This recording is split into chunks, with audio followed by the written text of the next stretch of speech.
Olá, alunos do CEPI Presidente Castelo Branco, tudo bem com vocês? Estamos aqui para mais uma aula no nosso blog, que é a aula 18. E o tema da nossa aula será a formação do povo brasileiro, um povo formado por nativos e imigrantes. Em muitos momentos da nossa vida enquanto estudantes, a gente vê sobre esse tema, sobre os povos formadores do Brasil. E já sabemos que é formado pelo negro, africano, pelo branco, europeu e pelos indígenas que aqui já viviam antes da colonização feita pelos portugueses. É sempre bom a gente estar sempre atento a essa questão da miscigenação brasileira, dos povos brasileiros. A população brasileira ela começou a se formar há mais de 5 séculos. Né? Então, há 500 anos atrás, já vínhamos tendo essa formação do povo brasileiro. Primeiramente, ali, a maioria dos portugueses que vinham para o Brasil era formada por homens, e muitos deles tinham filhos com mulheres indígenas, iniciando assim o processo de miscigenação da população brasileira. É importante nós lembrarmos que o Brasil viveu ciclos econômicos, ciclos importantes da economia. Primeiramente, lembrando que fomos uma colônia de exploração, ok? Primeiramente, a extração do pau-brasil, feita ali pela escravização dos indígenas. Logo em seguida, nós tivemos trazido de forma forçada o negro africano para trabalhar nas grandes lavouras de cana-de-açúcar, na produção do açúcar ali no Nordeste brasileiro. Então isso introduziu, principalmente ali pelo Nordeste brasileiro, uma grande quantidade de negros escravizados para trabalhar justamente nessas plantações e na fabricação do açúcar, que era ali o ouro branco, né? Era ali uma grande fonte de riquezas, o açúcar que era para poucas pessoas e era muito caro a sua venda. Então o Brasil lucrou muito, né, com esse ciclo da cana-de-açúcar, e não o Brasil, né, mas lógico os europeus com essa exploração. E nós tivemos também o ciclo da mineração feito ali em Minas Gerais, ali no sudeste brasileiro e também no centro-oeste, em Goiás, onde encontraram algumas minas de ouro aqui também. Então, cada ciclo econômico, né, lembrando também, tivemos o ciclo do café, né, depois veio a vinda dos imigrantes, principalmente imigrantes europeus, para trabalhar nas lavouras de café. E cada ciclo econômico desse foi uma etnia sendo colocada, introduzida dentro do nosso território. Durante essa colonização portuguesa, milhões de homens e mulheres africanos foram escravizados e trazidos para trabalhar no Brasil. A presença do negro no território brasileiro está muito associada, então, a essas ocupações durante o longo período colonial, colônia de exploração. Por isso, até hoje, a maior concentração da população negra ocorre nos estados do Nordeste e do Sudeste. Por que que isso, né, ocorre? Como eu falei da questão dos ciclos econômicos. O negro começa a ser introduzido no Brasil em massa para trabalhar nas lavouras de cana-de-açúcar, ali no Nordeste, que era um lugar propício para a fabricação do açúcar, para a plantação da cana-de-açúcar. Logo depois, ele é levado para o Sudeste brasileiro para trabalhar nas minas de ouro. O Brasil, então, teve um longo período, né, da exploração do ouro, e com isso cada vez mais era introduzido a mão de obra escrava negra para trabalhar nessas minas.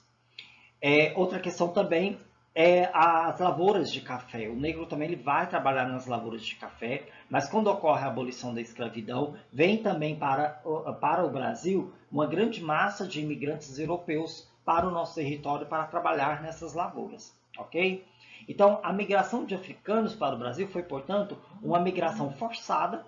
Eles compuseram um importante grupo nessa formação do povo brasileiro. Quando o censo demográfico é feito de 10 em 10 anos no Brasil, esse ano o ano passado, né, nós não tivemos por causa da pandemia do Covid-19, ele sempre elabora essa questão de quem se declara, a raça que se declara, a cor que se declara dentro do nosso território. Então, lembrando que muitas vezes não é a característica física da pessoa que vai dizer que se ela é branca, se ela é negra, mas a autodeclaração dela em relação a isso. Justamente por causa dessa miscigenação forte que nós temos do povo brasileiro. No Censo Demográfico de 2010, eu peguei alguns dados para vocês, quase a metade dos brasileiros declarou de ser de cor branca, né? 47,7%, seguida dos pardos de 43,1%, pretos 7,6%, amarelos orientais como os japoneses ou coreanos 1,1%, e indígenas 0,4%.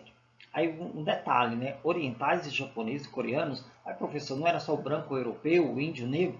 Não, né? Nós tivemos uma grande leva de imigrantes e temos até hoje que vêm para o território brasileiro, certo? Então, tanto japoneses, coreanos, haitianos, bolivianos, então são nações, né, que se deslocam para o território brasileiro para trabalhar em busca de uma vida e condições de vida melhor, principalmente quando eles têm períodos de guerra, períodos de escassez de comida, períodos econômicos muito complicados. Então essa grande migração de povos de um lugar para outro. Aqui eu trouxe algumas características, né, para nós entendermos essa questão da miscigenação do povo brasileiro, então a gente vai falar sobre cada um deles, ok? Os povos indígenas, o baixo número de indígenas que existe atualmente no território brasileiro, ele é resultado do genocídio praticado pelos europeus, da elevada morte de nativos em decorrência da escravização, da expulsão deles de suas terras e também de doenças contraídas de colonizadores, para os quais não tinha imunidade. O índio, quando ele tem esse contato com o branco, ele não tem a imunidade que o branco, por exemplo, tem, que o negro tem, que já conviviam com doenças e epidemias dentro do seu território. Então, o sistema imunológico deles é diferente do índio, que não tinha contato com essas bactérias e vírus que eram trazidos pelos europeus para dentro do seu território. E esse contato, numa simples gripe, eles poderiam morrer, né? Então, muitas aldeias, aldeamentos de índios, né, foi justamente dizimadas por causa de doenças. E não só por causa de doenças, né? Também o genocídio feito pelos europeus com os índios. Então, isso diminuiu muito a quantidade de índios dentro do território brasileiro. O censo de 2010 identificou 305 etnias indígenas no Brasil e cerca de 274 línguas. Em todos os estados do Brasil existem povos indígenas, todos os estados. A maioria deles se concentra na Amazonas. A maioria dos indígenas vive em aldeias nas terras indígenas, mas há também um grande número que vive em cidades. Ok? Sobre a população negra, né, principalmente a população negra africana, nas estatísticas do IBGE, a população negra aparece nos itens pretos e pardos. No censo de 2010, declararam-se pretos ou pardos 50,7% dos habitantes do Brasil. Então, juntando pretos e pardos, chegou-se a esse número, né, a metade da população brasileira. A presença de descendentes de africanos é mais forte nas regiões Nordeste e Sudeste. Nós temos ali Salvador, por exemplo, né, o estado ali da Bahia, é o maior contingente de negros fora da África que vive no mundo. É justamente porque inicia-se essa colonização, essa exploração da mão de obra do negro, justamente ali no Nordeste brasileiro, com a introdução do cultivo da cana-de-açúcar dentro do nosso território. No Sudeste brasileiro, porque muitos deles vão trabalhar tanto na mineração quanto nas grandes plantações de café.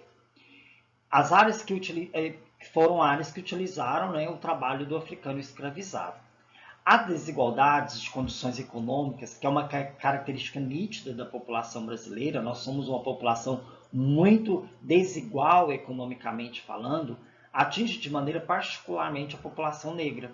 Em 2010, isso segundo o censo, os pretos e pardos formam mais de 2/3 das pessoas em situação de extrema pobreza.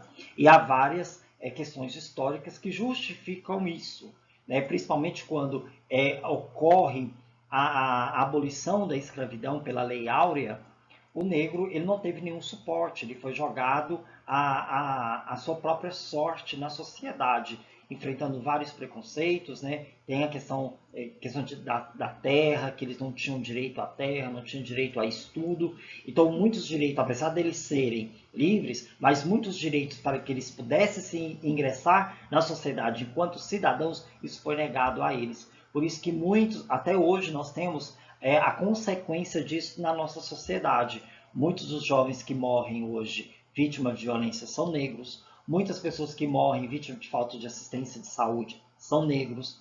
Mas o Brasil tem uma dívida muito alta em relação a esses povos, certinho? Como eu já disse para vocês nos slides anteriores, A base do nosso povo brasileiro, então, é o branco europeu, o negro africano e os indígenas que aqui já viviam antes da colonização, certinho? Só que nós temos que lembrar que não só esses povos formaram a população brasileira.